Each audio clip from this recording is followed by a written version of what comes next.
À présent, et certainement sous vos ovations, nous allons appeler avec respect Dr Sokane Koutalo Lega, président de l'APR.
Parmi les anciens, je citerai de façon non objective, si j'oublie, que vous m'en pardonnez, vous avez Sidiki Diarra, président de l'Assemblée nationale.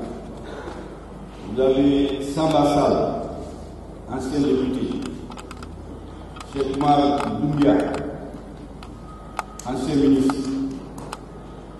Gankir Doumbia, ancien militant de l'UDPM et militant de première heure du M5 et du MPR.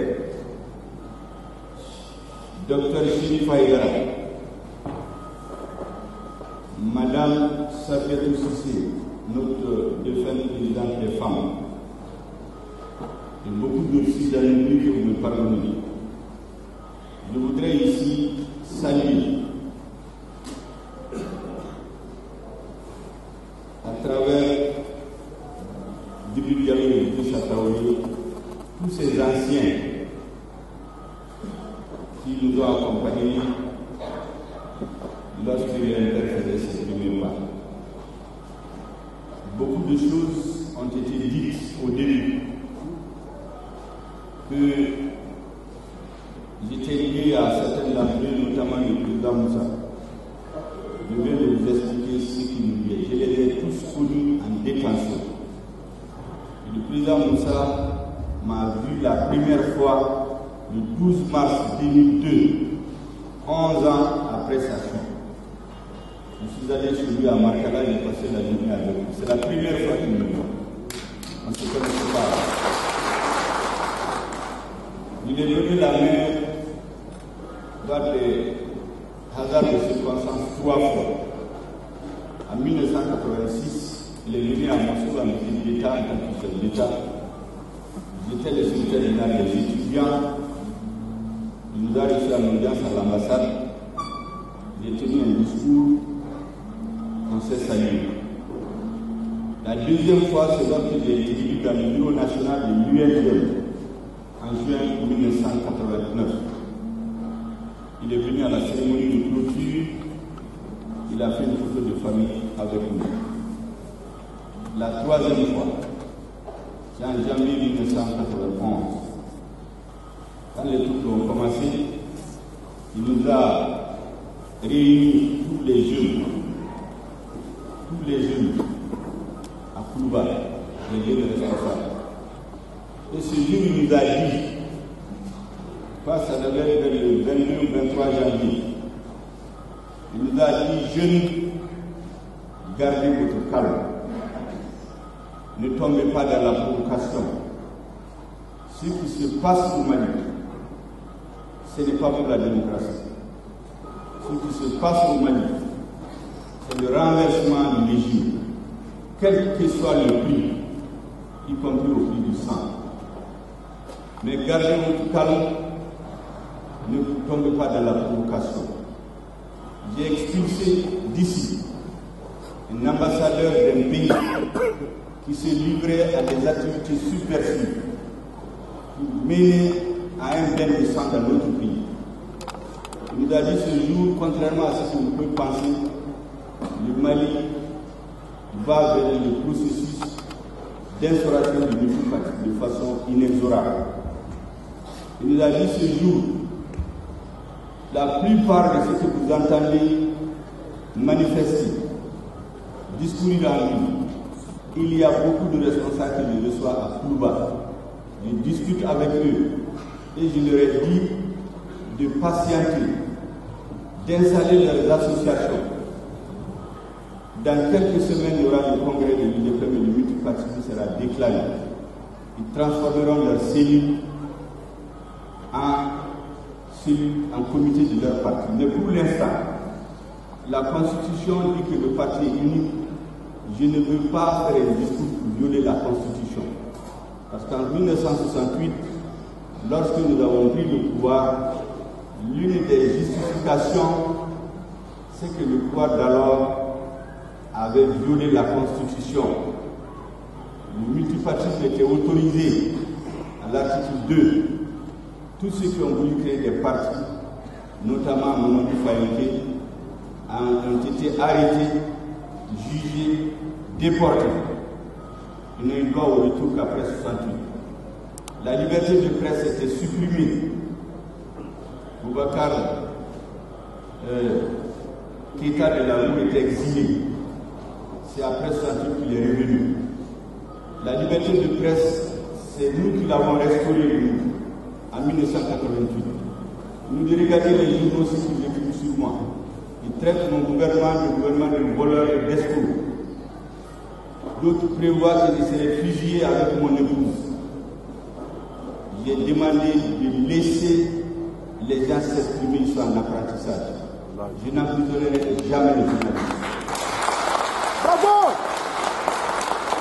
Il va dire surtout, les associations qui contestent le régime existent à partir de la volonté affichée des autorités de ne pas faire entrave à la liberté d'association aujourd'hui, parce que nous sommes dans une nouvelle phase. Que l'ordonnance qui a servi de base pour créer ces associations date de 1959. Tant personne n'avait osé créer, que c'est lui qui a autorisé de donner des récépissés à ces associations pour qu'ils se préparent, parce que le multipartisme est devenu inévitable. C'est un processus historique. Mais nous voulons un changement en douceur, dans le cadre, dans le respect de la légalité.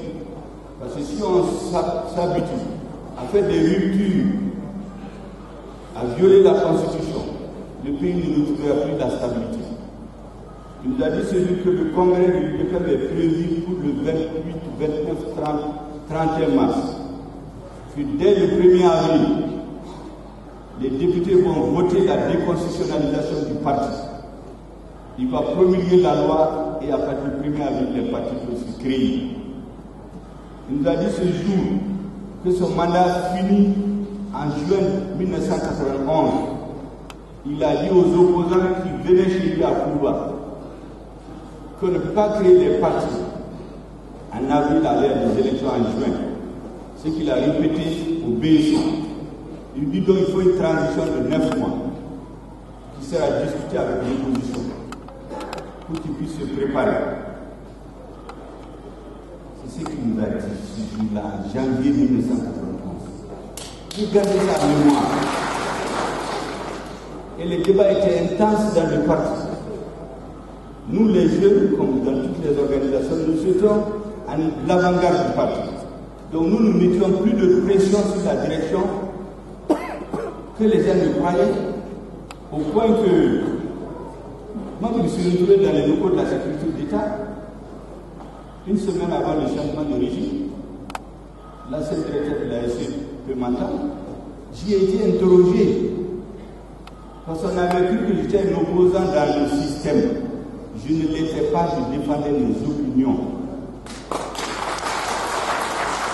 J'ai publié dès 1990 un article pour demander d'aller vite à l'ouverture. L'article s'appelait le multipartisme précipité doucement. Personne ne pensait à ce moment que le régime allait changer. Nous avons publié un éditorial. C'est notamment Moussa qui conduisait les journaux avec parti privé. Au moins, ça nous fait le décès de journal de l'UNM Soukabé. En septembre 1990, nous avons demandé la réhabilitation du président Moussa Kéta comme étant le père de l'indépendance de notre pays. Personne ne pensait en ce moment que le régime allait changer. Et donc, au regard de tout ça, j'ai été interrogé à la sécurité d'État. Je me suis assuré de leur dire ce que je pense. Je ne suis pas un opposant dans le régime, mais je défends mes convictions. J'ai été libéré et on m'a dit qu'on viendra me prendre pour mon deuxième interrogatoire le 22 mars 1991 à 8h30. Et c'est possible que je fasse la journée dans les interrogatoires. Quand je me suis présenté à 8h30, au bureau, la secrétaire m'a dit que le ministre de la SE a dit que le rendez-vous est reporté à cause des troubles. Reporté au 26 mars, mardi 26 mars 1993. Ça n'a jamais eu lieu. Et donc je pouvais le lendemain me présenter comme une victime, entre parenthèses de la dictature, et chanter les insultes contre le président Moussa. J'ai dit non. Parce que je me rappelle encore de ce qu'il nous a dit en janvier. Je me rappelle du programme de l'UDPM que j'ai lu réuni. Et j'ai dit aux camarades, créons un parti restant dans le débat. Parce que nous ne devons pas avoir honte. Tout ce qu'on peut montrer au Mali comme réalisation, même 30 ans après, aujourd'hui, c'est l'institut islamique dans lequel nous sommes. Ça a été construit en 1984. L'OFM, transformé de la RTM en OFM, c'est dans les années 80. Toutes les réunions qu'on tient sur le CICB, c'est tout ça. Si vous regardez le CICB de la rive droite, quand vous regardez, ça ressemble à un lion. C'est l'emblème de l'UDPM.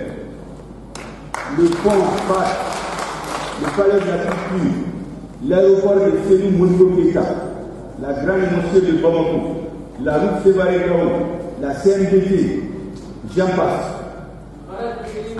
L'armée la plus puissante dans l'Afrique noire au sud du Sahara. C'est l'armée malienne avant 1983. Personne ne peut venir. Tous les chefs d'État des grands pays du monde ont défilé à Bamako, suivant les années.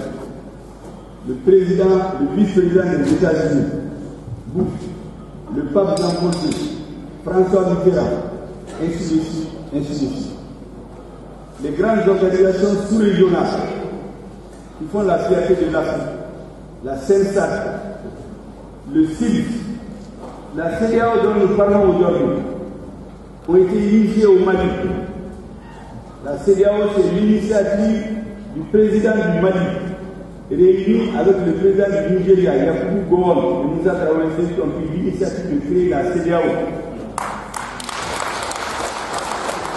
De créer un espace pour sortir du face-à-face francophone-anglophone, mais un espace économique. Il a voyagé dans plusieurs façons de fédérer pour convaincre tous les autres présidents qui ont approuvé l'initiative, c'est une initiative commune. Et c'est pour cela que souvent, j'ai dit devant la communauté internationale que la CEDEAO est l'enfant du Mali. La CEDEAO est l'enfant du Mali. Ce que le Mali attend de la CEDEAO, c'est ce qu'un père, vieux de plus de 60 ans, attend de son fils. Ouais. Il a mis au monde, il a nourri, il a élevé, il a pris par les mains pour faire ses premiers pas. Aujourd'hui, le père est malade, il est tombé, il est fatigué, il est humilié, il est piétiné, il veut se réveiller. C'est ce qu'il attend du fils, c'est de lui tendre la main. Ce n'est pas de punir, ce n'est pas de sanctionner, ce n'est pas de menacer. C'est ce que j'ai dit à tout le monde. Maintenant, tout ça de cause, notre peuple suivra la voie du destin que Dieu lui a tracé. Nous n'hésitons personne. Nous allons continuer à discuter, à négocier, jusqu'à ce que les équilibres nécessaires soient rétablis. Personne ne nous intimidera. Personne ne nous déviera de la voie de l'instauration, de l'établissement, de l'unité nationale, de la dignité de notre peuple, de son honneur, comme Bafo Famanakana, comme Malik Dambé Sidi Ama. Mesdames et messieurs, on dit à Bamana que quand vous citez les gens, vous pouvez commettre une erreur fatale. Il y a un homme qui l'a oublié. Ce serait une faute grave si je ne le citais pas. Il a été l'un des meilleurs, des plus fidèles compagnons que j'ai connus dans ma vie politique. À toutes les étapes, même des moments de doute, quand les buts se sont installés souvent au cœur de la direction du parti, il était à mes côtés. Il n'est pas avec nous, je lui salue, il est toujours lui ici. Mesdames et messieurs, les membres du bureau d'études centrales, messieurs les membres du Conseil national, mesdames et messieurs les membres de la commission de conciliation et d'arbitrage du MPR, messieurs les conseillers communaux et maires du MPR, Mesdames et Messieurs les anciens députés, distingués invités, Madame la Présidente des femmes du MPR, Monsieur le Président des jeunes, chers congressistes, l'événement qui nous réunit aujourd'hui, 11 décembre 2021, est la tenue du 5e congrès ordinaire du mouvement patriotique pour le renouveau. Il y a 5 ans, jour pour jour, le 11 décembre 2016, tombait le rideau sur la 5e session ordinaire de l'instance suprême du parti. Je voudrais ici signaler, saluer, disons, le BEC qui, en dépit du climat délétère qui prévaut, n'a ménagé aucun effort que le parti respecte les échéances statutaires de renouvellement de ses instances et organes. Cette fois-ci encore, le congrès du parti se tient en même temps que celui des femmes et des jeunes. Mesdames et Messieurs, avant de rentrer dans le vif du sujet, il sied que nous ayons une pensée pieuse à la mémoire de nos camarades, responsables, militants de base, sympathisants du parti, rappelés à Dieu. C'est le lieu aussi d'évoquer la chute du grand baobab, dont nous n'arrivons pas à nous consoler du départ. Il s'agit du général Moussa Traoré. Il s'agit du général Amadou Toumani Touré. Il s'agit de Soumaïla Cissé. Qu'Allah les couvre du voile de sa miséricorde. À ceux de nos disparus, à toutes les victimes civiles et militaires de la crise multidimensionnelle qui frappe notre pays depuis près de 10 ans, je vous demande un instant de recueillement.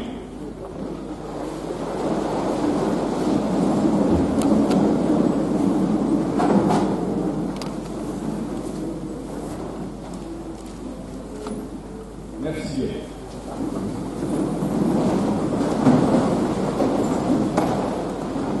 Mesdames et Messieurs, permettez-moi de saluer les partis frères et amis qui nous ont honorés de leur présence, ainsi que ceux qui n'ont pas pu être présents physiquement, mais qui ont le cœur avec nous.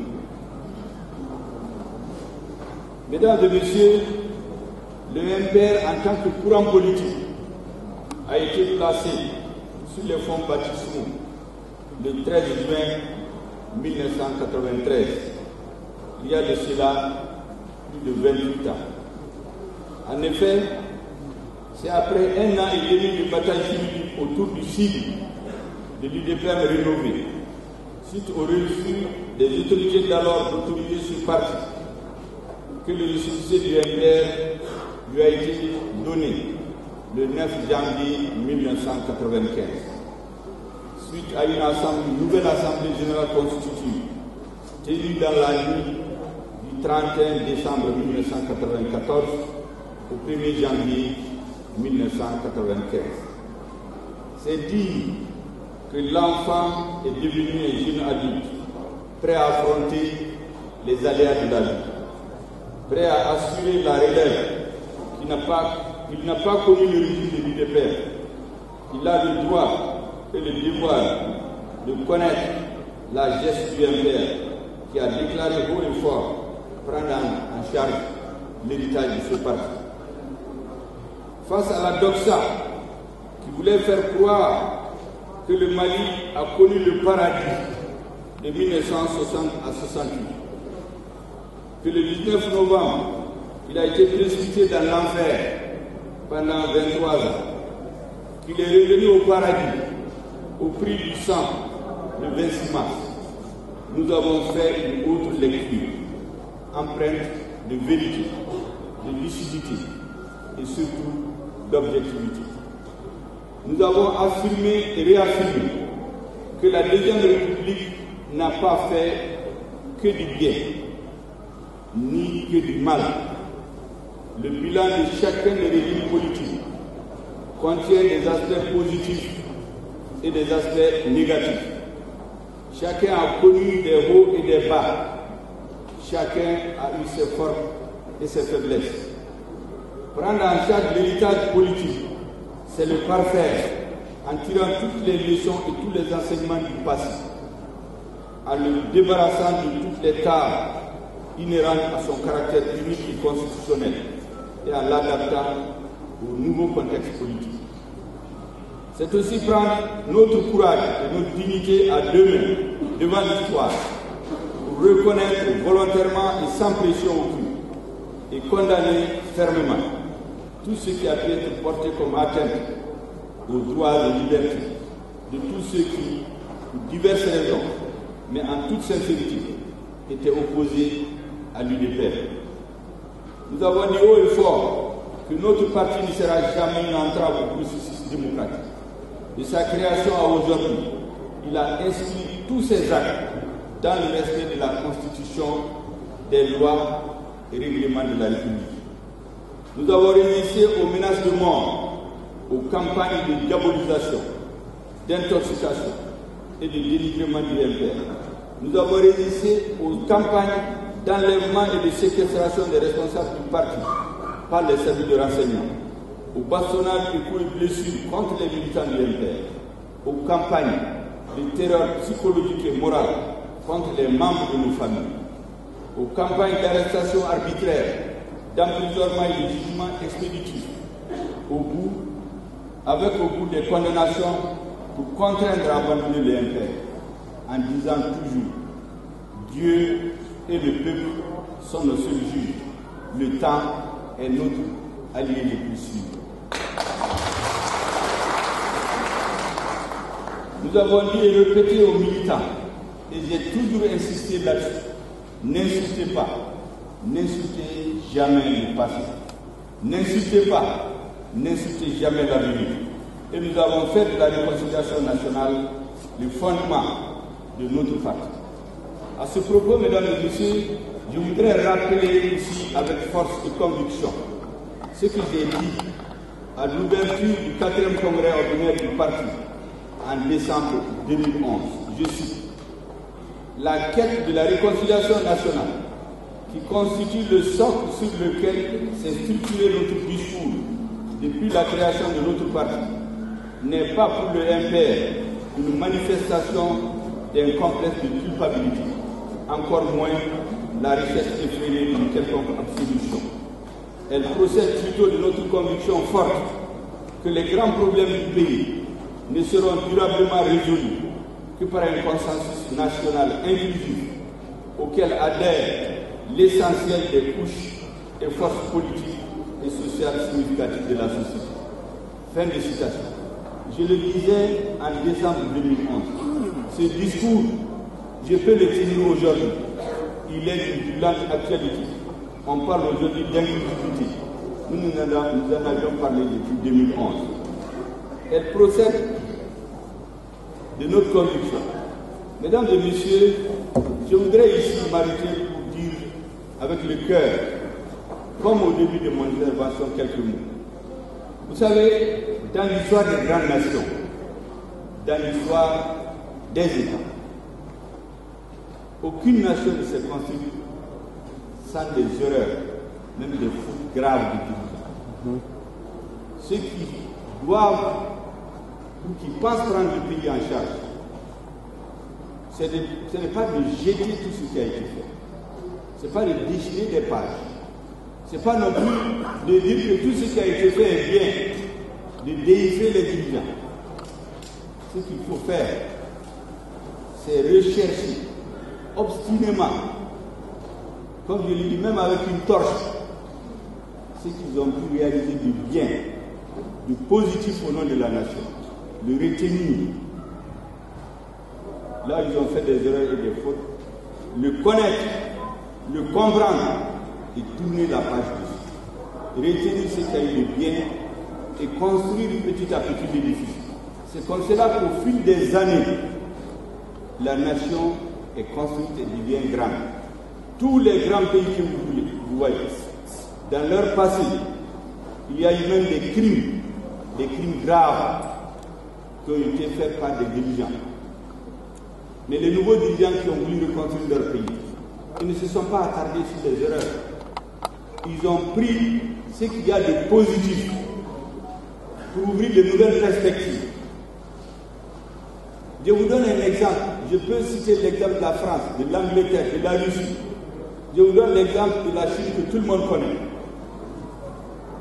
En Occident, on dit que sous le régime de Mao, il y a eu des dizaines de milliers de Chinois qui sont morts.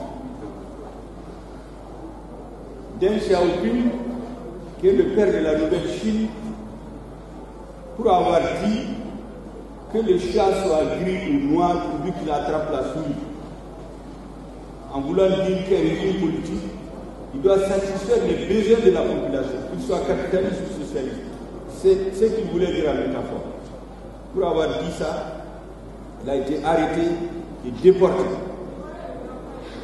Le père de l'actuel président de Chine, Xi Jinping, a été arrêté et déporté. Mais quand ils sont venus au pouvoir, ils n'ont pas jeté les monuments de Mao. Ils n'ont pas sorti le corps de Mao et les jeté. Ils ont retenu que c'est grâce à Mao que la Chine a recouvré son unité, a recouvré sa place dans le Conseil des Nations. C'est imposé comme une nation nucléaire. C'est imposé comme un pays qui compte parmi les 4 pays, les 5 pays membres du Conseil de sécurité. Toutes ces erreurs, ils ont travaillé à les corriger. Ils ont introduit l'initiative privée. Et aujourd'hui, la Chine est en passe de devenir la deuxième puissance du monde. Je peux dire la même chose, parce que je connais l'histoire, je me suis renseigné, j'ai lu toutes les grandes nations, je connais leur histoire au bout des doigts. Mon opinion politique n'a pas été forgée dans la rue, dans les manifestations.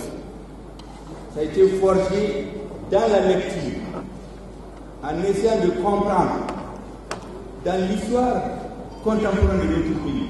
Qu'est-ce qu'il faut retenir de Mamadou Konaté, de Philidao Sissoko, de Modibo Keïta, de Moussa Traoré, de Amadou Toumani Touré, de Alpha Omar Konaré, de Amadou Toumani Touré II, de Amadou Aya Sango, de Yongunda Traoré, de Ibrahim Bokar Keïta, de Bandao. Qu'est-ce qu'on doit retenir dans leur bilan de positif pour construire? Leurs erreurs leur ont coûté leur chute de toute façon. Mamadou Konaté, on le chante le père, notre père. Parce qu'il est mort avant d'arriver au pouvoir, donc on ne connaît que le bien de lui. Gardons ce bien. Il y a très peu de Maliens, quand on parle de l'indépendance du Mali, il y a très peu de Maliens qui savent qu'en 1958, quand la France a interrogé les Africains, voulez-vous aller oui ou non à l'indépendance tout de suite? C'est Philidao Sissoko qui a fait campagne, comme les Sékou Touré, pour dire qu'il veut que le Mali ait l'indépendance tout de suite. Les 99% des Maliens ne le savent pas. Ils ne connaissent que ce que le pouvoir politique a bien voulu qu'ils suivent. C'est l'un des premiers qui a demandé l'indépendance ici et maintenant du Mali. C'est l'un des premiers qui ont initié la loi contre les travaux forcés, même si vous faites apporter le nom au Parlement français.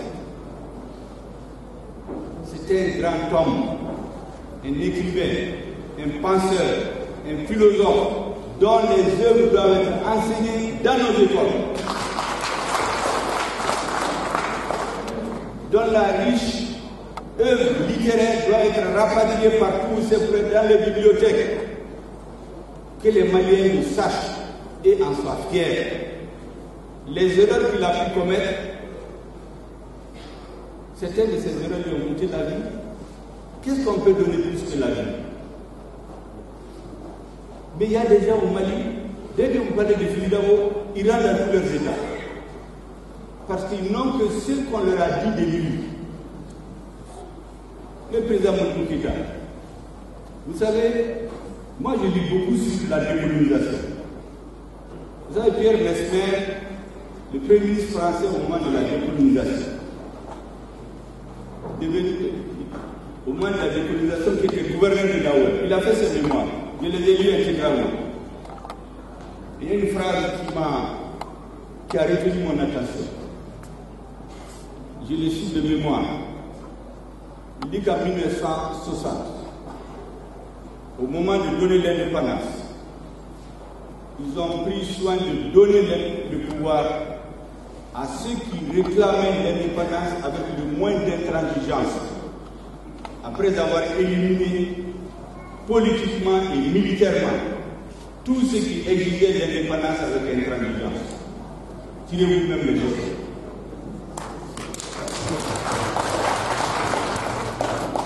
Mais qui peut au Mali, de bonne foi, nier le rôle de Moukoukéka dans l'histoire contemporaine du Mali? Qui peut nier le sentiment de fierté, de grandeur, de patriotisme qu'il a inculqué chez les Maliens au lendemain des indépendances? Qui peut le nier? Qui peut dire que ce n'est pas un grand patriote, que c'est l'homme qui aime le Mali? Celui qui le dit n'est pas honnête, ou n'est pas du plus. Mais il a pu commettre des erreurs qui lui ont coûté le pouvoir. Qu'est-ce que nous devons retenir de lui? C'est le rayonnement de notre peuple. C'est le poids du Mali dans la communauté internationale. Moi, je suis là aujourd'hui grâce à la politique scolaire de Moukoukéka. C'est tous les paillotes que nous avons étudiés au bord du fleuve. C'était tellement petit. Je me suis dit qu'il faut pipi en glace sur le sable. Mais c'est une volonté politique des mettre se promener de hameau à hameau. Là où il y a une fraction de quelques personnes, on vient faire des cours. C'est comme ça qu'une grande partie de l'étudiants que vous avez vu aujourd'hui, des enfants de paysans, sont aujourd'hui dans le haut de l'État. D'autres peuvent assurer être premier ministre président. Nous faisons cette politique. Je ne serai jamais ici devant vous en fauteuil être premier ministre du Mali. Donc moi, je ne me trompe pas. Personne, je dis bien personne, ne me mettra dans la tête qu'il faut s'attarder sur les erreurs de nous. Ces erreurs nous ont déjà coûté le pouvoir, sinon même la vie. Revenons au président Moussa Traoré. Je vous ai dit que je ne le connaissais pas avant qu'il tombe. Mais je suis lucide. Je suis revenu de mes études en 1988 avec une formation universitaire et politique. Je suis ingénieur de télécom, j'ai une licence en philosophie, j'ai étudié les sciences politiques par moi-même, j'ai étudié toutes les techniques oratoires en politique. Je suis ingénieur de télécom, donc j'analyse ce qui se passe. Personne de bonne foi ne peut dire qu'à partir de 86-96, il n'y a pas eu un village dans la façon de gérer le pays. Toutes les erreurs qui ont été commises de 1978 jusqu'au début des années 80, le président lui-même les a reconnus. Il a fermé le banc de Théophile, il a libéralisé la presse. Vous entendez les gens dire c'est grâce aux investissements qu'il y a une liberté de presse. C'est faux et archi faux. La liberté de presse a été votée en 1988. Personne ne pensait qu'il y allait avoir de l'autopathie. Parce qu'il y a eu une volonté de libéraliser, de libérer le pays des entraves du parti. Les journaux qui ont contribué à la chute du régime, ils ont été créés quand? C'est sur Moussa. Je vous ai dit ici qu'il y a des journaux qui auraient dit que Moussa aura le même sort que Nicolas Ceausescu, l'ancien président de Roumanie, qui a été exécuté avec sa femme. Il y en a qui ont écrit qu'il a un gouvernement de voleurs et d'escrocs. Quand on a voulu les acheter, c'est lui qui a intervenu. Il dit non, les gens sont en apprentissage, et il viendra où tout ça, ça servira à Dieu. qui n'a jamais emprisonné un journaliste. Malgré tout ce qu'il y avait en 91, les forces de l'ordre n'ont jamais pénétré dans la cour de la Cour du travail.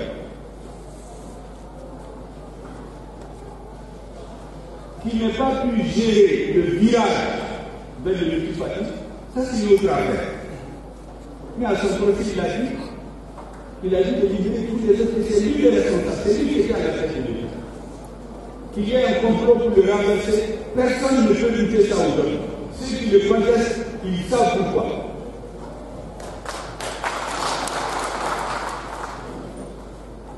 Moi, j'ai eu des discussions franches avec lui, à sa société.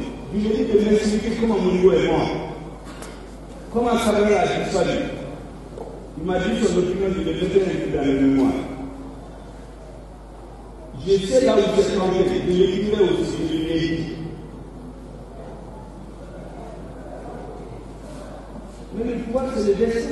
C'est lui qui a donné le pouvoir, lui a décidé qu'il tombe en 91. Mais quelqu'un vient dire que c'est lui qui l'a fait tomber ses faux et Achifo. Il y a une géopolitique internationale, il y a des gens qui se sont battus toute leur vie contre lui. Et qu'est-ce que lui disait au niveau du parti? Quand on mettait les critères de nomination dans les hautes fonctions, vous entendez les gens dire qu'il fallait être militant de l'IPPN pour être à la fonction publique, pour être nommé dans les postes, pour avoir des marchés publics. Mais c'est pas qu'il faut. Tous ceux qui disent ça, demandez leur situation en mars 91. Ils étaient tous des fonctionnaires. C'était dans le public. Ils prospéraient. Les opposants, tous étaient des fonctionnaires. Moi, j'ai des programmes de promotion avec lesquels je disais à moi aussi. Donc, c'est tout le dans le dossier au régime, on se connaît, on se respecte. Leurs collègues opposés au régime, au Burkina, au Bénin, quand ils sont rentrés, on les a arrêtés, ils ont dit que c'était sur moi. Ils sont rentrés au Mali, personne n'a touché. Ils ont fait le concours de la fonction publique. Ils ont passé, ils ont fait le SSD avec certains. Ils étaient dans les fonctions de responsables administratifs, de responsables politiques, d'enseignants quand le régime est tombé. Mais vous entendez dire, si vous n'avez pas la carte de l'UDP, vous n'avez droit à aller. C'est faux et archi-faux.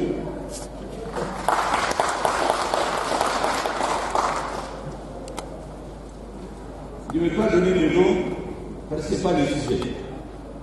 Mais c'est faux et archi-faux. Donc, ces questions-là, j'ai discuté avec le président Moussa. Savez-vous que quand Moussa tombait, le DG de l'assaisonnement, de l'OFL, des chemins de fer, son ambassadeur à Washington, l'ambassadeur à Paris, les DG de la CNBT, c'était directeur de banque, c'était ministre dans son gouvernement, on l'a su après, travaillait contre lui. On a compris certaines distributions de force après.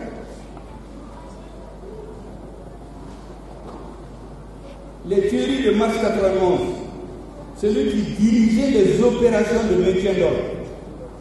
Après la chute de l'Union, on l'a mis de la sécurité intérieure. Personne n'a parlé.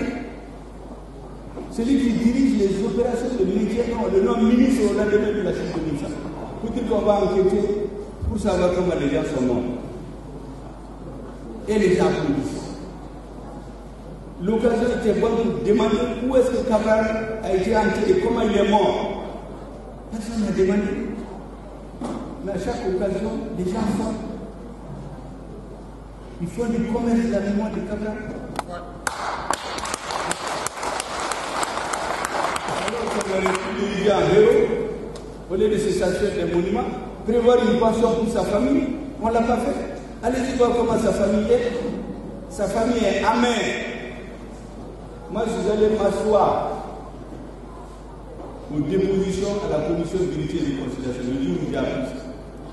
Mais si vous entendez ce que la famille de Cabral pense de ceux qui disent qu'ils sont les amis de Cabral, qui le défendent, si vous le voyez, vous l'entendez, certains vont cesser de parler au Mali.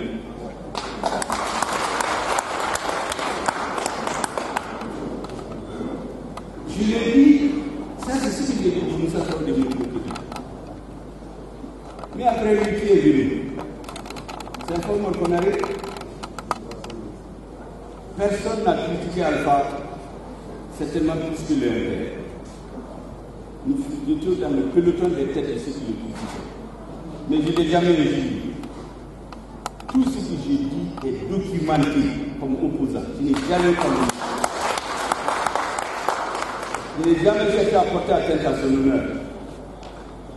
Même dans les réunions du COPO, ceux qui l'injuriaient, je leur disais d'arrêter. Battez-vous avec vos idées.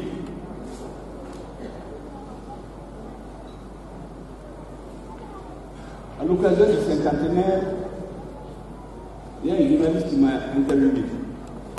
Il m'a dit, mais qu'est-ce que vous retenez du bilan d'Alpha? Vous l'avez tellement critiqué, donc il n'a fait que du mal. J'ai dit, Alpha n'est plus au pouvoir. Les critiques d'Alpha ne nous font plus avancer. Il est suffisamment critiqué. Aujourd'hui, il s'agit de se poser la question, qu'est-ce qu'on peut retenir du bilan d'Alpha Oumar Konaré? C'est ça qui m'intéresse. Et j'ai dit aux journalistes, vous là, je ne suis pas d'accord avec sa gestion. Je suis convaincu que ce que nous vivons, sa gestion fait partie des raisons. Parce qu'il s'est trompé d'analyse politique, d'analyse historique. Il est resté militant.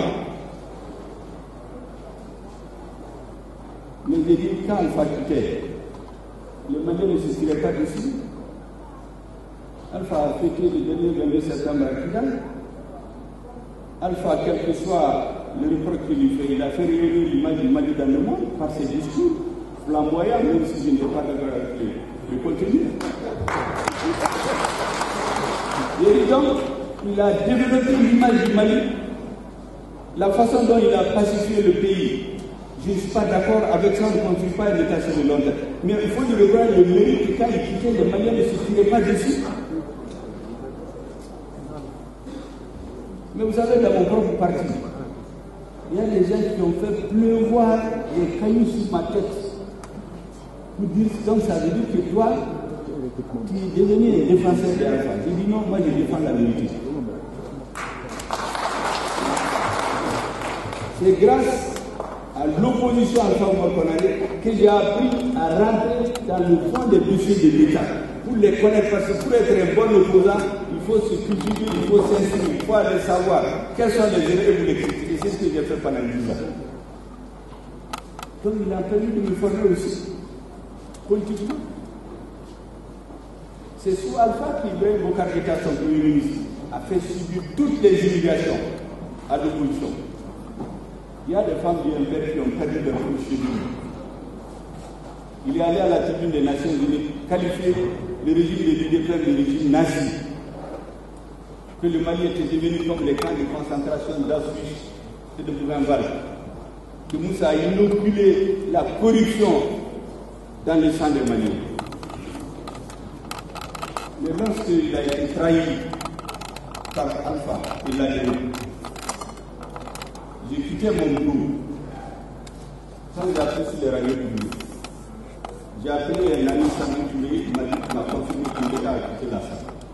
J'ai demandé où c'est sa maison. Il m'a dit que ça s'est venu. Je suis allé chez lui ce jour-là. J'ai dit mon frère, je suis venu me mettre à côté du pas parce que moi je suis contre l'injustice et la trahison.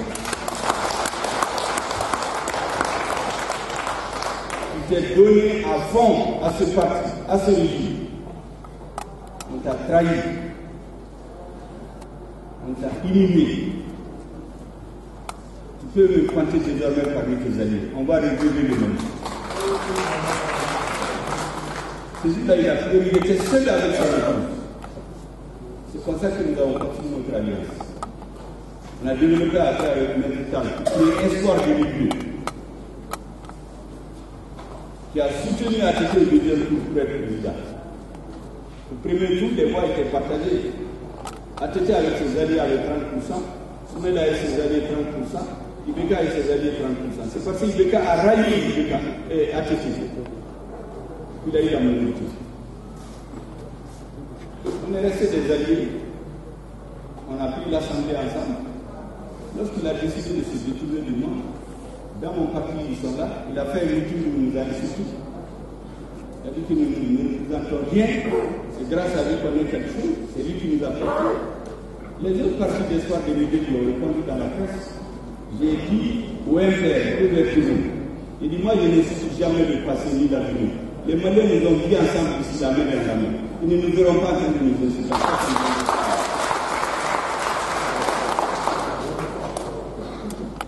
Et il n'est jamais insulté.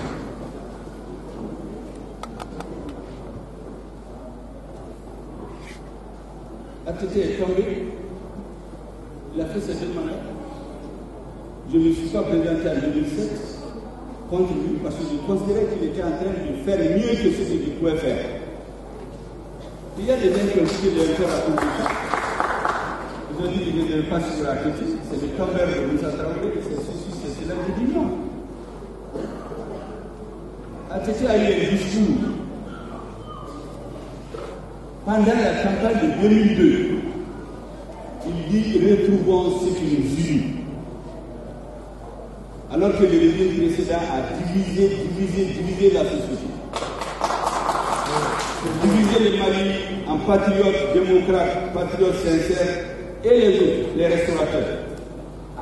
Diviser les syndicats, diviser les partis, diviser la société civile. Atété vient, il dit retrouvons ce qui nous unit. Il dit je ne peux pas aller au pouvoir vu les circonstances historiques, cet homme je le soutiens parce que je unir les Maliens. C'est pour ça que je suis venu avec Atété. Et il a travaillé pendant 5 ans. Le pays était devenu un vaste chantier. Des hôpitaux, des routes, des centres de santé, des écoles. 2016, je ne me suis pas présenté contre vous, logiquement. Il y a des gens qui ont quitté le MPR à cause de ça. Ils ont fait une fronde dans le MPR. Ils ont qualifié de tout. Je suis resté avec lui. Il a été à son second mandat, je n'étais pas dans son gouvernement, mais je ne l'ai pas critiqué. Les gens sont allés le mettre en conflit. Je me suis assis. Je l'ai vu la dernière fois le 17 mars 2012. Retenez bien, un vendredi. Je suis allé dans son bureau. Je lui ai dit ce que je pense de la fin de son mandat. Ce jour-là, je lui ai dit, Monsieur le Président, je ne sais pas comment vous allez faire. N'organisez pas ces élections. Il dit, moi je suis prêt. Le lendemain, je vais en campagne. Je vais dire, il y a vraiment beaucoup de temps à la fin de la campagne. Mais mon intime conviction, c'est qu'il ne faut pas faire ces élections. Il dit, mais que faire? Il dit, c'est ce que je vais vous dire, je ne le dirai à personne. Je le dis aujourd'hui parce que ce congrès-là, nous devons faire des témoignages. Certaines choses, je les laisserai dans mes mémoires. Il est dit que le pays est dans une situation où, quel que soit celui qui devient président, il va tomber, on ira vous chercher pour dire que c'est vous le responsable. Aguelok était tombé, Tessalit était tombé, Kidal était presque encerclé. Il dit le nouveau président qui vient n'aura même pas le temps de mettre la main sur le système de défense et de sécurité. Et le complot qui est ourdi contre notre pays est connu de tous. Il dit adressez-vous à la nation, appelez toutes les forces vives du pays, dites-leur la vérité. Ne cachez rien. L'état des rapports des forces, la géopolitique, dites-leur tout. Certains vont vous insister comme toujours, il y en a au Mali qui sont toujours prêts à vendre le diable pour arriver au pouvoir. Certains vont vous demander même de démissionner. Mais je suis convaincu que les Maliens, dans leur grande majorité, vont avoir un sursaut patriotique. Ils vont vous dire de rester au pouvoir. Économiser les élections, faire la guerre, libérer le pays et faire les élections. Je dis, c'est là que vous rentrez dans l'histoire par la grande porte. Vous libérez le pays, vous faites les élections, vous transmettez le pouvoir. Il est resté un moment, il m'a dit que personne ne lui a jamais parlé. Il dit, les autres, je ne peux pas vous le dire parce qu'ils ont personne de nous fâcher, soit de dire que c'est des opportunistes. Moi, je le dis parce que je dis quoi. C'est à vous de décider. Il m'a accompagné à la porte. Il m'a dit dans une semaine, il a attendu le retour du président de l'Assemblée nationale, donc on a travaillé. C'est pourquoi le président n'a pas trouvé ici. Il va discuter avec lui, après il s'adressera à la nation. J'ai quitté son bureau le vendredi 17 mars à 21h30. Moi, je suis parti en campagne, je suis revenu. De mardi, de mercredi, il est tombé. Mais personne ne m'a vu l'insulter. Alors que moi, j'étais en voie d'être en prison. Il y a des gens dans mon parti qui le savent. Il y a des gens qui ont commencé à fréquenter certains milieux où ils ont dit qu'on allait me mettre en prison avant les élections. Parce qu'on a envoyé une mission de contrôle, vérifier ma gestion, en pensant qu'il y a des fautes là. Je lui ai dit, il m'a accompagné à la porte, il m'a dit, cousin, merci. Et ce jour, il m'a dit, toute personne qui a tété le lait malien, qui a le sang malien qui coule dans ses veines, il y a des pays qui ne l'accepteront jamais. Parce qu'il y a des choses que lui aussi ne peut pas accepter. Et il m'a dit les principales raisons pour lesquelles certains lui ont enlevé la mort. Et ils ont des gens dans le Mali qui travaillent à sa suite. Chacun son style. Il les connaissait, il pouvait les arrêter. Il ne les a pas arrêtés. Il est tombé. Et certains ont crié après pour faire des erreurs. Certains partaient prendre de l'argent avec des chefs d'État étrangers pour venir les déstabiliser. Malgré qu'on était en forme, on écoutait, je ne l'ai jamais reçu, je ne suis pas allé crier pour. Parce que pour moi, il est tombé. La sanction suprême pour le chef d'État, c'est quand même qu'il est tombé. Pourquoi on va l'insister encore? S'il n'avait pas fait des erreurs, il n'allait pas tomber. Et les deux responsables qui se mettent à le critiquer en public, il a dit attention. S'il y a une erreur qui a été faite, c'est le fait qu'il a trouvé qu'on a détruit l'outil de défense. Et il n'a pas réagi. Parce qu'il ne voulait pas vous critiquer.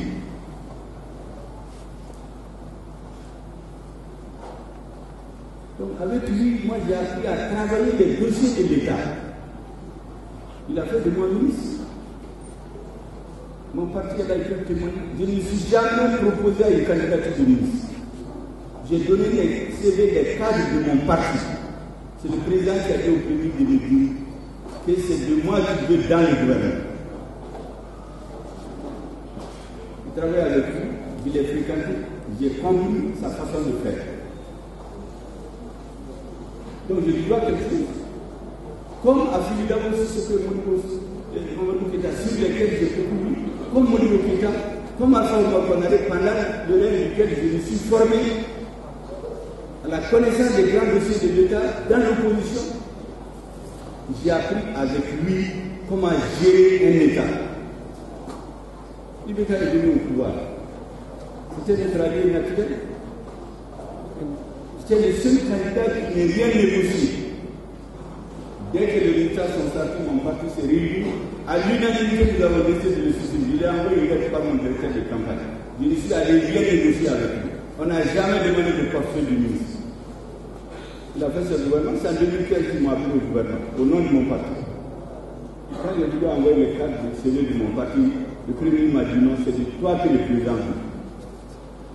Je suis allé travailler avec lui. Il m'a permis de connaître encore les dossiers de l'État. Le moment venu, on s'est séparés pour les raisons que j'ai expliquées dans la presse. Donc lui aussi m'a permis de connaître comment l'État fonctionne. J'ai appris avec lui. Amadou Aya Salomon, tous les hommes politiques qui le critiquent après, ils ont décidé à attaquer les assurés. Moi, je ne suis pas allé attaquer pour me faire priver ou bien chercher un poste. Tout le reste, on a voulu confronter contre lui. Ce que j'ai dit dans la fameuse audio qu'on a fait circuler, qui a été fait à titre privé, le jour où Sanogo a été libéré, il y a eu l'indignation. Quand on est habitué à manipuler notre opinion publique, tout le monde était indigné contre lui. Or, il savait la politique. Donc, il y a des amis, faites attention. Cette indignation collective contre Sanogo résulte d'une manipulation. La confrontation entre les verrous et les délégués, c'est des hommes politiques. Je les connais. Sanogo les connaît. Il y a des dépositions au niveau de la justice. Donc, tout ce que j'ai dit dans l'audio, là, il n'y a rien de fou là-dedans. On a voulu l'utiliser pour me déstabiliser. Heureusement que moi je ne mens pas, je ne calomnie pas, je n'insulte pas.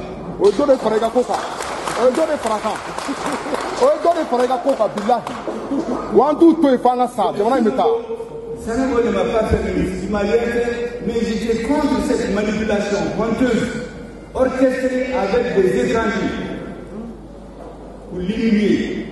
Je suis devenu son allié psychologiquement.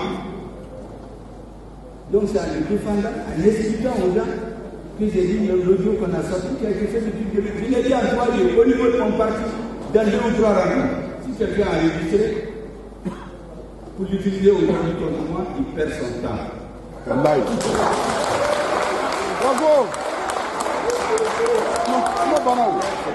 Quand le dégât est tombé, j'étais le premier responsable politique à féliciter les jeunes colonels qui l'ont arrêté sans le bruit, qui n'ont pas aidé sa famille.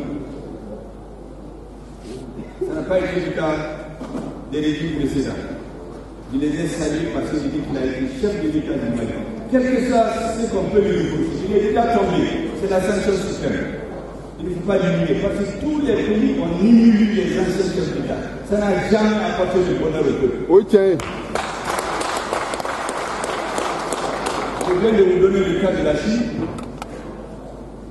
Ceux qui l'ont succédé avec les raisons de chercher à l'humilier. Et donc, dit que c'était une bonne chose. Que Ibeka soit arrêté dans les circonstances de lancer avec tout le respect du nation.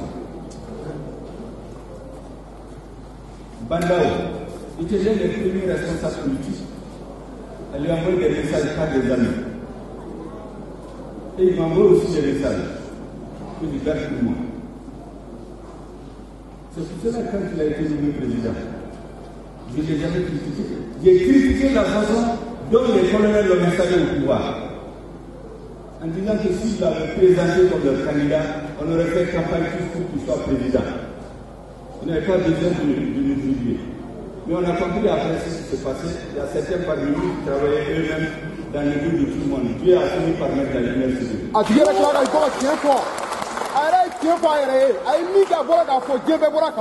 pourquoi je dis que lui aussi, le peu de temps qu'il a fait au pouvoir, recherchons à la torche en plein jour.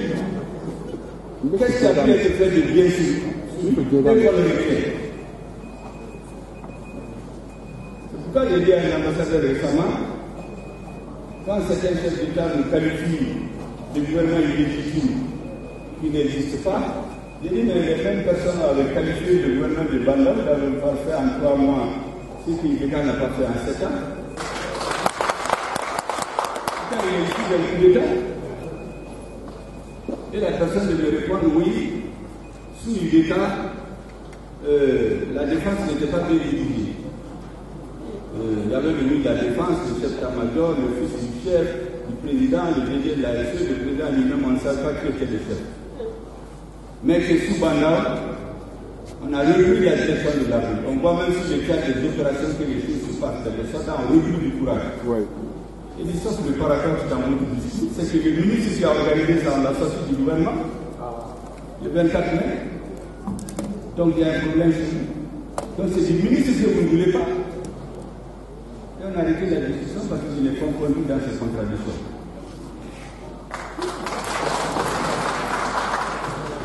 Et enfin, je finis avec ce sujet, qui n'est pas dans mon discours.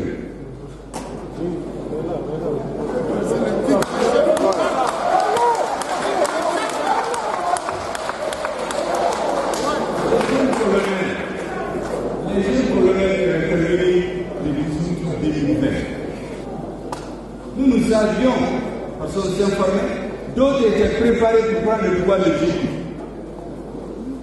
Mais pour d'autres comptes, pour des comptes autres que les comptes du Mali.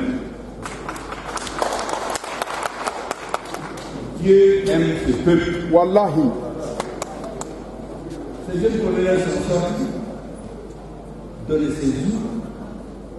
Personne en ce moment ne les connaissait pas. Il n'avait aucun contact avec quelques militaires que ce soit. Mais quand ils ont arrêté la dérive, mais les Maliens ont applaudi, tout le monde était soulagé, le président était soulagé, le discours qu'il a mis le soir. ne connaissant pas la politique, on les a trompés. Et ceux qui les ont trompés, certains d'entre eux se plaignent aujourd'hui. Ceux qui leur ont dit de ne pas travailler avec le M5, parce qu'ils ne connaissent pas la scène politique. Wallahi. Qui les a conduits dans l'honneur? On a perdu 9 mois. Pour zéro. Parce qu'on les a conduits à prendre une voie qui est. C'est une voie condamnée historiquement, politiquement, socialement. Il n'est jamais survenu dans l'histoire de l'humanité qu'un régime politique change et que la nouvelle politique, le nouveau régime soit dirigé en dehors de ceux qui ont préparé le changement. Le changement, c'était le M5 qui a préparé les conditions du changement. Et les jeunes officiers patriotes sont venus parachever la lutte du M5, du peuple porté par le M5. Et c'est pour cela que j'avais dit au lendemain du changement que nous sommes des jumeaux, les deux faces de la force du changement. L'un patriotique dans l'armée, ça ne plaît pas à certains, mais c'est la vérité. Et le mouvement du changement. Je les ai critiqués dans la plus grande objectivité de façon très dure.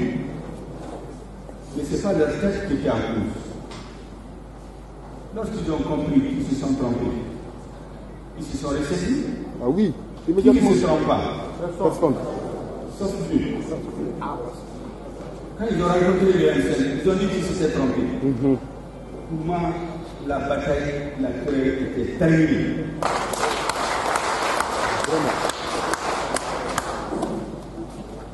Les forces du changement se sont retrouvées pour tracer de nouvelles perspectives. Et lorsqu'il a été désigné par le M5, le président m'a investi de sa confiance. J'ai commencé à travailler avec lui. J'ai découvert la politique, c'est la politique, les choses peuvent changer. Mais ce qu'il y a aujourd'hui, je préfère vous le dire de mon parti. J'ai découvert des hommes qui je cherchais depuis des années. Depuis des années, dans la politique, je ne connaissais pas l'armée, mais je cherchais des patriotes qui ont un seul objectif, restaurer la dignité, l'honneur et l'unité du Mali. Quand Mali Gambé se dit Ama, c'est ce qui me lie à ces hommes. Chaque jour, quand je parle avec eux, je me rends compte que c'était la pierre rare que je cherchais depuis plusieurs décennies. Ils n'ont qu'un objectif, libérer le Mali et restaurer la dignité du peuple malien et restaurer l'unité du Mali. Nous n'avons pas un nouveau agenda. Ils n'ont pas, en tout cas ce que je sais, ce qu'ils me disent, ils n'ont pas un autre agenda. Et moi, je n'en ai pas un. Et donc, toutes les campagnes de dénigrement, tout ce que les gens disent, en ce qui me concerne, ça ne me fera pas bouger d'un lieu.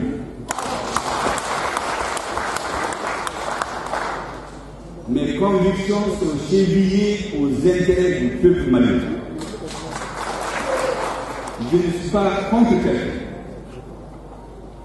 Dans la présidence du M5, je peux demander, j'ai subi toutes sortes d'injures, d'insultes, souvent même d'humiliations. Il y en a qui m'insultent en pleine réunion. Bebola qui kelentoi. Jama mi mbe ambi na sorola bebola qui toi domna ku kumbe at deketa. Vraiment. J'ai accepté. Amafo. J'ai dit à certains, quand les gens veulent s'énerver, j'ai dit attention. Quand on veut construire des grandes choses, il faut faire comme les Chinois l'ont dit. Tous les fleuves vont se verser dans la mer parce que le niveau de la mer est plus bas. Mais c'est la mer qui prend tout.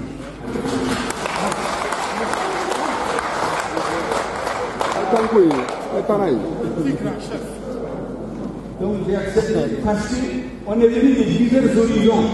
On ne se connaît pas, on n'a pas les mêmes parcours, les mêmes cultures. Donc il fallait trouver un centre de gravité pour qu'on puisse rester ensemble. Et c'est pourquoi je voudrais rendre un hommage mérité aujourd'hui ceux qui ont perdu leur vie dans cette lutte. Un hommage mérité à beaucoup de compagnons de l'M5, même si on ne parle pas le langage d'aujourd'hui. Mais moi, je ne cite pas le passé, ni l'avenir. Je voudrais ici rendre un hommage mérité aux 3 organisations qui ont fondé le M5, aux 3 premiers membres du comité stratégique du M5, Cheikh Oumar Sissoko et Issa Kaoudjim. J'ai entendu beaucoup de gens qui ont créé le M5 chez nous. Le M5 a été créé ensemble. Le mot rassemblement des forces patriotiques, pour ceux qui se rappellent, c'est après le 5 juin, dans l'interview que j'ai donnée à Réfugiés ce soir. Le mot M5 a fait l'objet d'un débat de plusieurs heures. Le mot vient de Amadou Dunga. Ça a été validé en réunion du comité stratégique. On a mis donc, certains étaient pour RFP, d'autres pour M5, d'autres RFP, M5. On a convenu que c'est M5 RFP. Donc ceux qui vont nous dire que ça vient de, c'est une tâche, c'est une œuvre collective. On a inventé en réunion ensemble. Les premiers membres du comité stratégique, c'était 3. Issa Kaoudjim, Cheikh Oumar Sissoko et le président par intérim du FSD. Poste qu'ils occupaient grâce à la confiance de Soumaïla Cissé. Il m'a désigné comme ingénieur avant d'être enlevé. Et c'est pour cela que quand le président m'a nommé Premier ministre, la première personne à qui je voulais envoyer le décret, c'était à lui. Parce que c'est sa confiance qui a fait qu'il s'est devenu président du FSD. Et par ricochet, il s'est devenu président du comité stratégique du M5. Le reste, c'est le savoir-faire de chacun qui lui permet de tirer la route. Et quand je sais qu'il n'est pas là, j'ai appelé son épouse pour lui dire que ce décret, le premier à qui je devais le donner, c'est Soumaïla. Et j'ai remercié les membres du comité stratégique, tous sans exception. Parce que cette lutte, si elle a abouti, c'est parce que chacun y était. Chacun a mis son énergie, ses connaissances, soi-même sa vie. Tous les membres du comité stratégique. Si je commence à citer les gens oubliés, c'était au moins ce parti. Mais je ne peux pas m'empêcher de citer les gens comme les Cheikh Oumar Sissoko. Maître Bakiri, Maître Tal, Madame Sissa Lejusso, Djambo Maïga, Ali Sangare, Bouba Traoré, Oumar Madiko, il était dans le M5, même s'il n'a jamais signé. Il a envoyé faire le cerveau pour le représenter, et ce mouvement était là. Dr Alain Foucault qui le représentait. Amadou Namé Bingo de la CSN. Madame Sylvie de Ousmane, Mono Sylvie, je crois que j'en ai parlé, Madame Sissé de Madame Trao, Madame Koulibaly Kaditou, Madame Samake Kaditou Koulibaly, Madame Koulibaly Kaditou Samake de l'URD. Salibou Sanogo, qui est le président de l'URD. Il aurait pu dire après le départ de Soumaïla, non, maintenant je prends la phrase de Soumaïla, donc je vais présider. Tous ceux, plus les jeunes, je ne suis pas les jeunes, je ne sais pas qui ce soit, tous ceux qui sont moins jeunes que moi, je pense que eux, je les rends tout le temps hommage. Des gros travailleurs comme Moutagaka, Ibrahim Kassamega, Suleiman Kone, avec lesquels on restait la nuit jusqu'à 1h, pour que les communiqués du M5 sortent le même jour.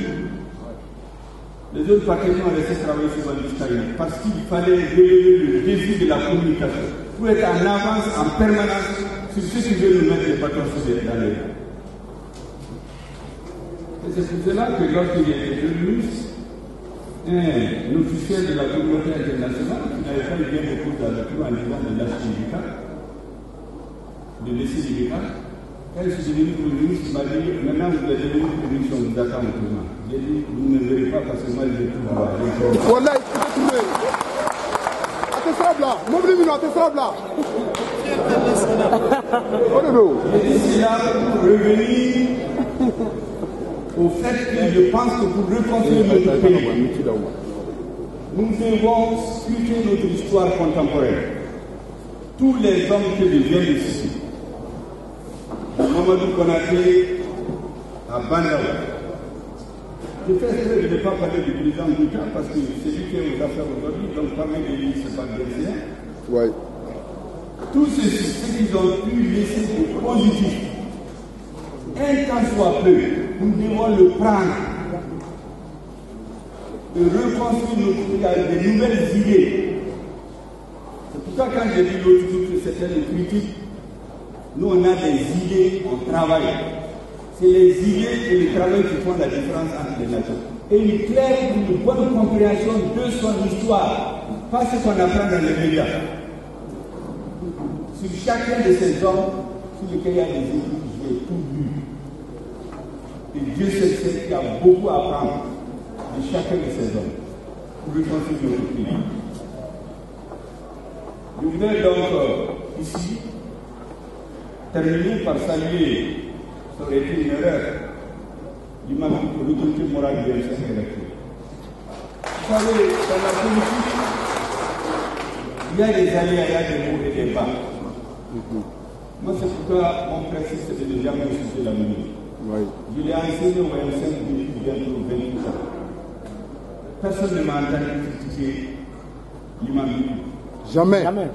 Personne ne m'a entendu critiquer les frères responsables du M5. Ce n'est pas parce que j'étais d'accord avec ce qu'il faut.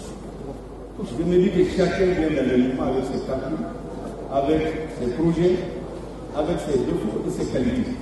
Je mets l'accent sur les qualités. Et c'est pourquoi j'ai dit à beaucoup en son temps, lorsque l'imam Biko nous a dit le 20 juillet 2021, à une délégation du M5 RFP, que si on n'abandonne pas l'exigence de la démission de l'IDK, il va quitter le M5. Il va faire un point de presse le lendemain pour quitter le M5. Il a dit ça à une délégation du M5. Quand les autres sont partis sur le pouvoir, donc là, m'a fait. il dit grand-père, ne faites pas ça, c'est le cœur qui a parlé. Moi, je suis votre petit frère, mais je suis votre conseiller comme vous l'êtes le mien. Je le vois 2 fois par jour. Parce que j'étais convaincu, contrairement à beaucoup d'autres, que si l'imam Biko quittait le M5 le 21 juillet, le mouvement allait s'affaiblir. Là, il pouvait ne pas avancer. Et c'est pourquoi j'ai dit à des jeunes qui sont venus me voir à la maison, j'ai dit, vous savez, la politique c'est un art. On ne l'apprend pas à l'école. J'ai l'habitude de répéter une phrase que j'ai dit, la politique c'est l'art de réaliser ce qui est possible. Et de rendre possible ce qui est nécessaire. Ce qui est nécessaire, c'est le départ de l'IDK. Pour le rendre possible, on ne peut pas se séparer de Biko en juillet 2020. Si on le fait, le mouvement tombe. On ne pourra plus rendre possible ce qui est nécessaire de réaliser ce pourquoi on se bat. Et donc, je me suis opposé à tous ceux qui voulaient qu'on se sépare de Biko, à tous ceux qui l'insultaient. Pourquoi que certains m'ont qualifié d'être quelqu'un qui est toujours chez lui, assis sa maison. J'ai entendu tout ça. Parce que je le voyais 2 fois par jour. Avant les réunions et après les réunions. Par respect. Et quand les jeunes sont venus me dire leur désaccord, je leur ai dit de faire attention. On ne doit jamais perdre de vue, comme le disent les marxistes, la différence, la contradiction principale et la contradiction secondaire. La contradiction principale au début, c'est entre nous et l'IDK. Les contradictions secondaires, c'est les cœurs que vous êtes en train de faire contre Biko. Ça, c'est secondaire. Restons ensemble. Jusqu'à ce qu'on atteigne le point de non-retour. Quand on atteindra le point de non-retour, ceux qui sortiront du mouvement iront seuls, qui n'auront personne avec eux. Mais si on se sépare de Biko, le 21 juillet 2020, le mouvement ne pouvait pas atteindre ses objectifs. Voilà la philosophie que j'ai développée. Ça m'a valu tout après. C'était mon qualifié d'être le monsieur la tête de Biko, son employé, son secrétaire. J'ai encaissé tout ça parce que je savais ce que le mouvement disait. Les gens ont donné leur vie. On ne peut donc pas jouer sur des choses humaines pour fragiliser le mouvement. Je voudrais donc rendre un hommage mérité à tout, je dis bien tout, ceux qui ont contribué à la réussite de ce mouvement. Même si aujourd'hui, tous les aléas politiques, on n'est pas ensemble. Moi, je suis convaincu qu'une heure va sonner. Où tous ceux qui sont donnés la main pour mettre ce mouvement-là sur pied, ils vont se retrouver encore pour réaliser le changement. Comment ça intervient là, dans quelles circonstances je peux le dire. Chers militants, pour revenir à mon discours, j'ai dit que le MPR a toujours été de toutes les alliances pour le changement. Il a été avec tous ceux qui respectent son identité. Il est né dans l'opposition. Il n'a fait aucune entorse depuis sa création aux libertés fondamentales. Et il a pris position chaque fois que les libertés collectives et individuelles ont été menacées. En 1996, pour rappel, le M5 fait partie des mouvements qui ont créé le RFP, le Rassemblement des forces patriotiques, dirigé par Fouché Oulé Mamadou Konaté, à son nom. 1996, 1997, au lendemain du fiasco électoral, il est cofondateur du COPO, collectif des partis politiques de l'opposition. Nous nous sommes battus pendant 5 ans.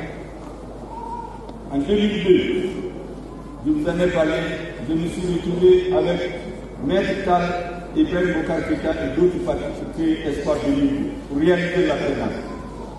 Et c'est grâce au choix d'Espoir de l'Union qu'Ibeka et ATT a pu gagner les élections. En 2018,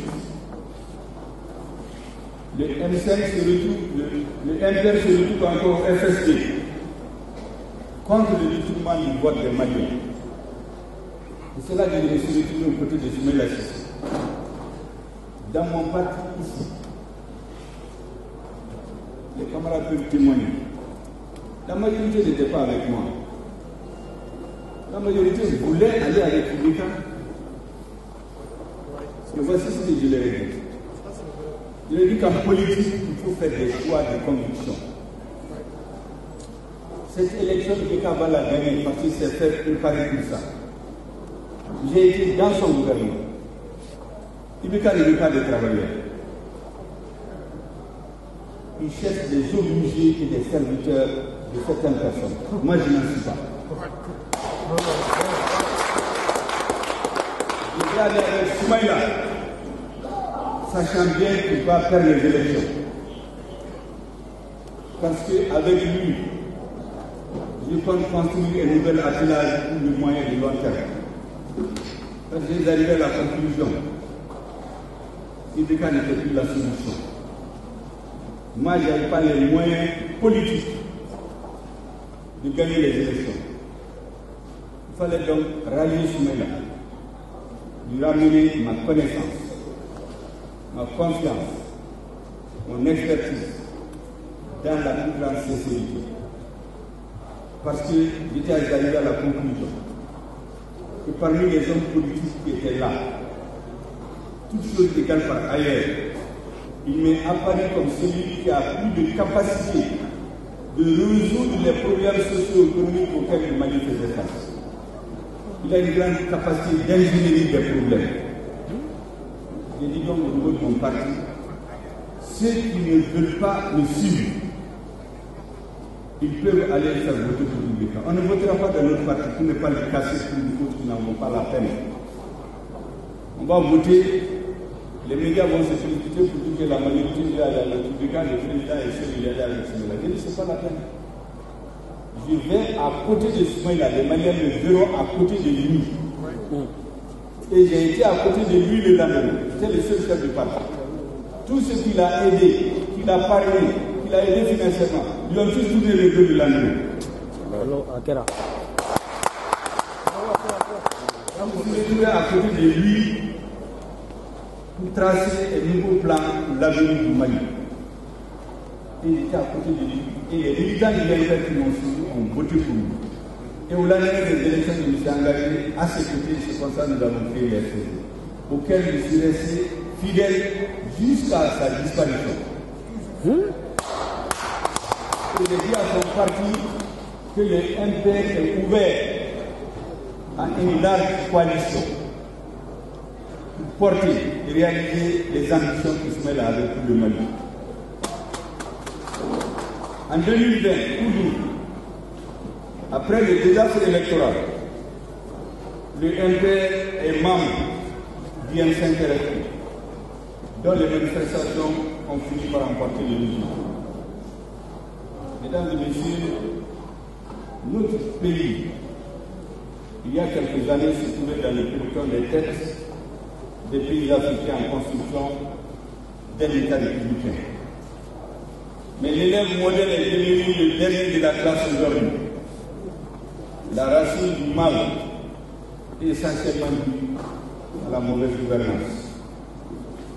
Le péché originel, de mon point de vue, remonte à l'organisation du processus politique et la gestion de l'État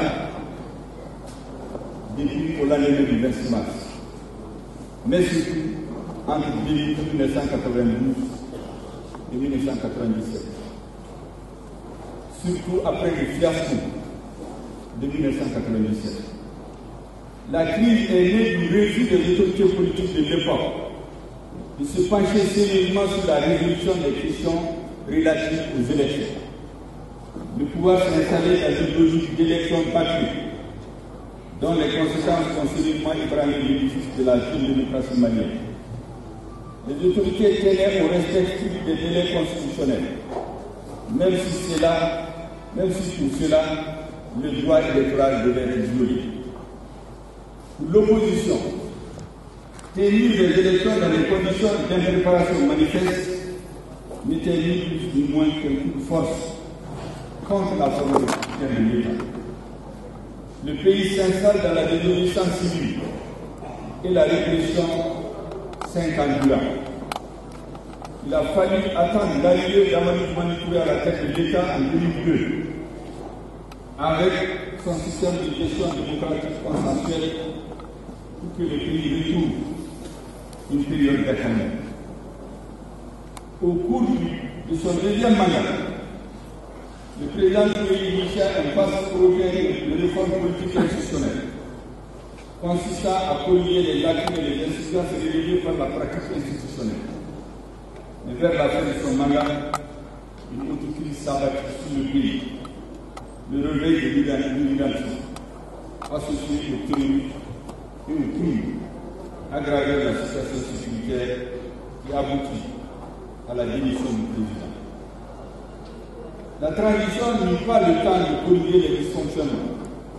La communauté internationale exigeait un retour rapide à l'ordre constitutionnel, en tenant coûte que coûte des élections, même dans de mauvaises conditions. Le président François Hollande, le président français, disait, vous vous rappelez, Martella, qu'il sera intraitable sur le délai, faisant fi de ce que le respect des délais était antinomique avec la régularité des élections. Crédible. C'est dans ces conditions, mesdames et messieurs, qu'Ibrahim Boubacar Keïta fut élu président de la République. La classe politique fut contre mauvaise fortune bon cœur. Elle ferma les yeux sur les incidences et les libertés disputées. Le Mali surprit le monde quand les challengers pouvaient l'assister avec femmes et enfants et allaient féliciter Ibeka à son domicile en tant que président élu. Mais hélas, les autorités n'ont pas tiré les leçons de l'histoire. Ils ont laissé libre cours à leurs péchés mignons. La corruption, la gabegie, le détournement des délais, le laisser aller, l'impunité, tant et si bien que le peuple excédé finit par se soulever. À l'appel de M5 RFI, il se lança à l'assaut du pouvoir, plaçant l'armée dans la position de prendre ses responsabilités. Mesdames et messieurs, l'équipe de transition, après un temps d'errement, rectifia sa trajectoire le 24 mai 2021. Le colonel Assimi Goïta tient les rênes du pouvoir et demanda au M5 RFI de lui proposer un premier ministre. Le choix est tombé sur la modeste personne du président du MPR. La tâche ainsi confiée est lourde mais exaltante. Rien ne nous sera épargné. Les plus bas, les mensonges, les calomnies, les injures, les atteintes à mon honneur, les procès d'intention et en illégitimité. Parce que, disent certains, je ne suis pas un acteur du 26 mars. Mais je sais pouvoir compter sur militants et militants du MPR. Je sais compter sur vous pour supporter le poids. Tous les coups qui nous seront adressés, nous atteindrons en pleine poitrine. Supportez-les stoïquement. Faites preuve d'abnégation, d'humilité, de tolérance, de persévérance. N'oubliez pas un seul instant que le MPR est né du refus de considérer la vengeance comme une politique, du refus d'user de la violence comme une arme politique.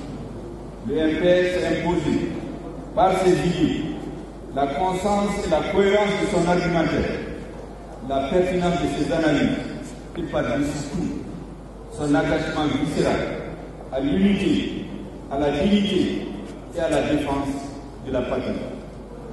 Mesdames et messieurs, par un heureux concours de circonstances, l'ouverture du congrès du MPR coïncide avec le démarrage des assises nationales de la refondation.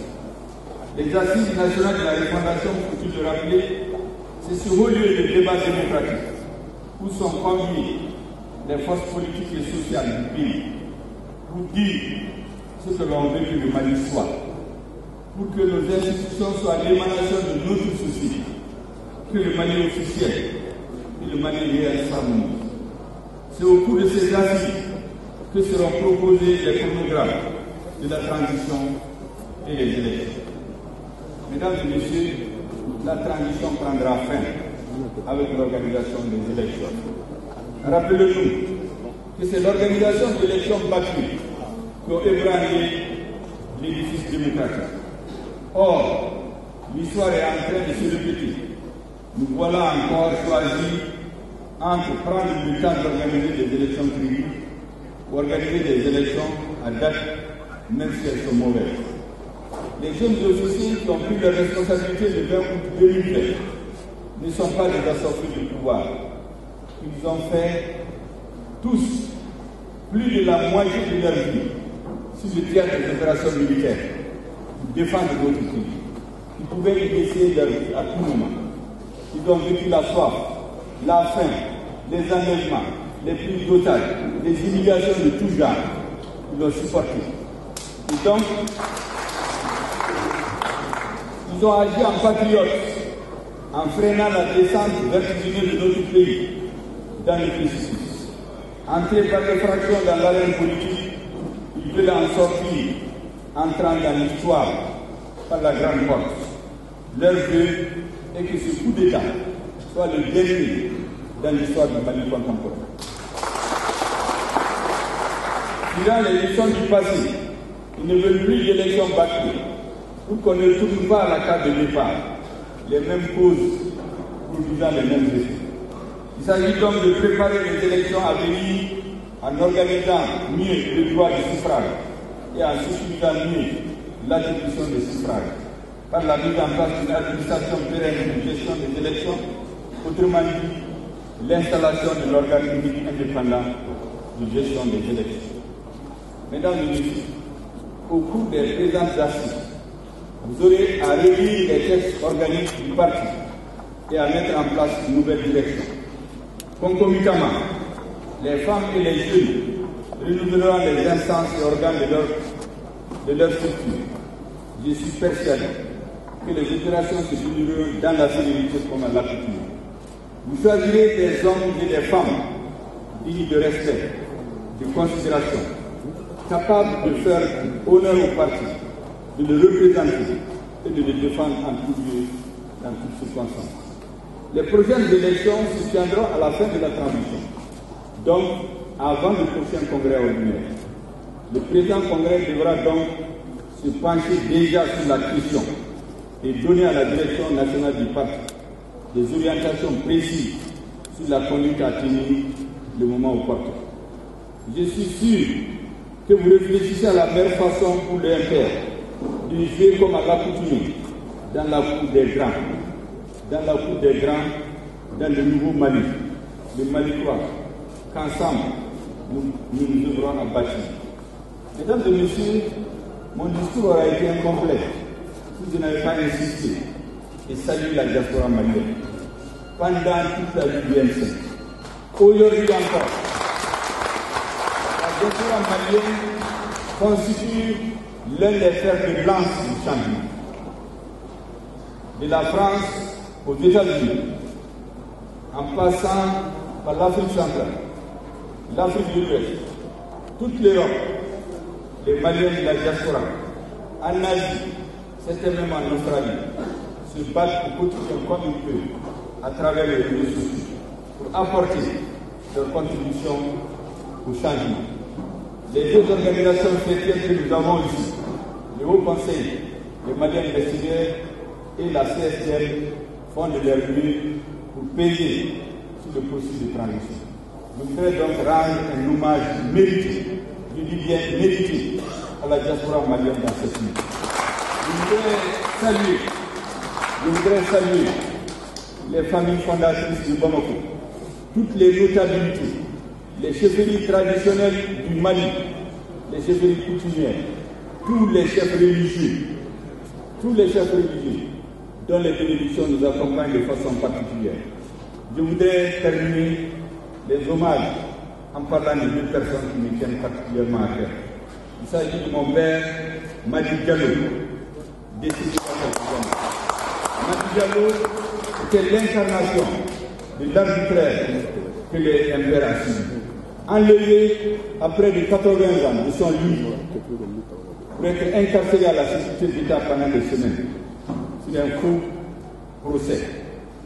Ce qu'on a appelé le coup d'État du sage du Mandé. Mandé a été condamné pour ça. Il n'est pas là aujourd'hui. Je voudrais me rappeler à sa mémoire, lui rendre un hommage et lui dire de dormir tranquille.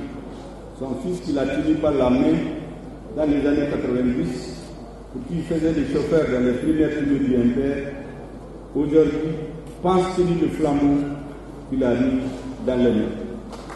Je voudrais enfin saluer mon père, le chef de Nioro, un homme avec qui j'ai des relations particulières.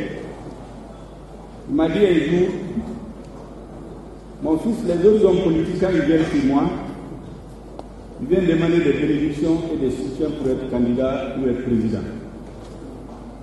Toi, quand ils se rencontrent, chaque fois que je discute avec toi, non seulement tu ne demandes rien, mais j'apprends avec toi.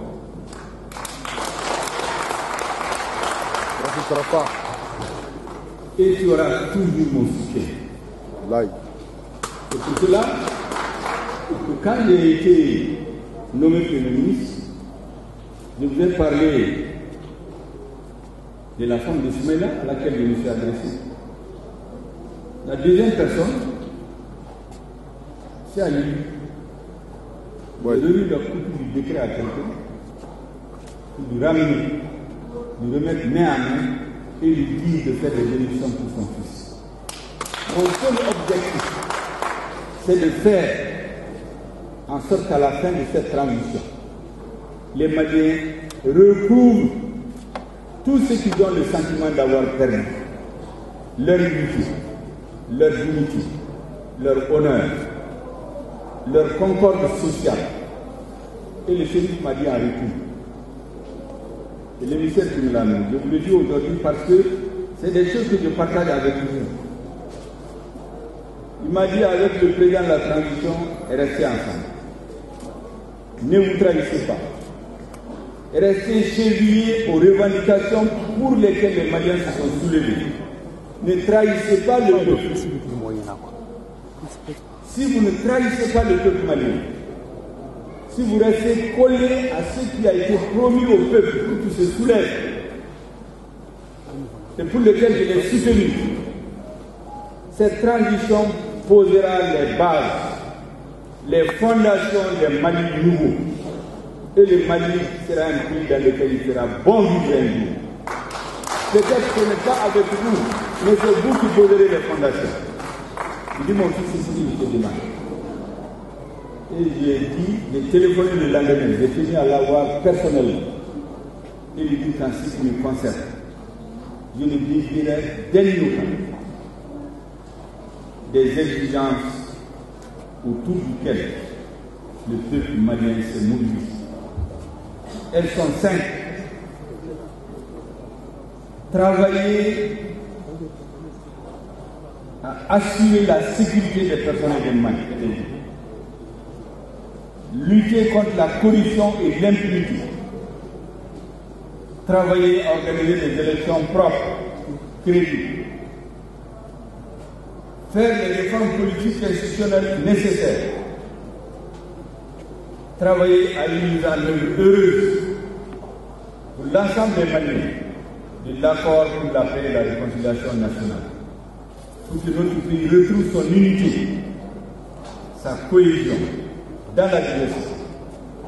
C'est à cela que je me dédie, c'est à cela que la transition se dédie et nous demandons nous aussi cette bénédiction. C'est monsieur, mesdames et messieurs, c'est tous ces mots d'espoir, de beaucoup de confiance, mais que je devais partager avec vous ce jour, que je voudrais dire merci encore d'être venu. Merci du soutien de près de 30 ans que j'ai obtenu auprès de vous.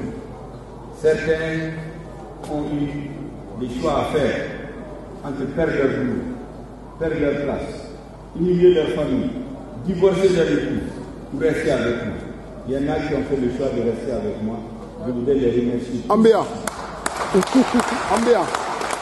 Je voudrais remercier de façon particulière la jeunesse du 25 République. Ambéa, en clair. En clair, ni Ambéa. Aujourd'hui, c'est Dieu qui a voulu que je sois Premier ministre. Wallahi. Mais c'est la jeunesse du 25 République qui a pesé de tout son poids à toutes les étapes de la vie. C'est elle qui s'est sacrifiée. Les morts, là, la plupart, c'est des jeunes. C'est elle qui s'est retrouvée autour de moi dans les difficultés. C'est elle qui m'a soutenu chaque fois qu'il s'agissait de trancher. Les femmes du 25 République ont été aussi à la hauteur. Elles sont comme les jeunes à toutes les étapes, à côté de moi. J'ai connu beaucoup d'entre eux pendant cette nuit. D'autres avaient de mauvaises images. Ils m'ont fait des confidences en disant qu'avant le 25, on ne voulait même pas te voir. Tellement on nous a dit du mal de toi. Aujourd'hui, nous sommes avec toi. Ambessa Inofo. C'est tout. Même si je dis à vous, ouais, c'est vrai. C'est là que je vais réussir ma mission. Vive le Mali, vive le MPR, pour que vive l'unité et la défense de la patrie malienne. Très fort.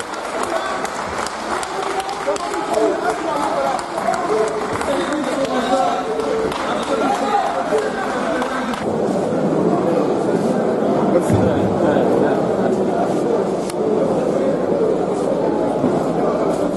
Aïe, tu vas nous faire. Aïe, tu ni nous faire ni bina mali bina. Ama forêt. Aïe, tu vas nous faire ni bina mali bina. Ni bina sim bina au tadon. Demain mi be anouk mi ko M5 wati. Ça va se rentrer maintenant le cas. Vraiment.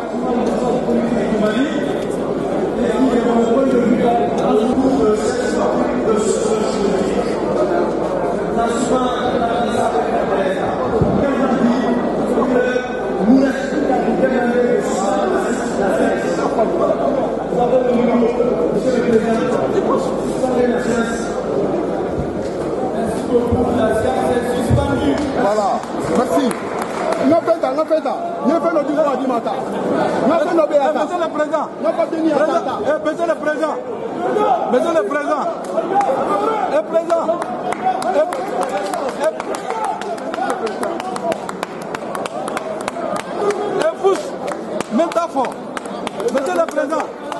Monsieur le Président,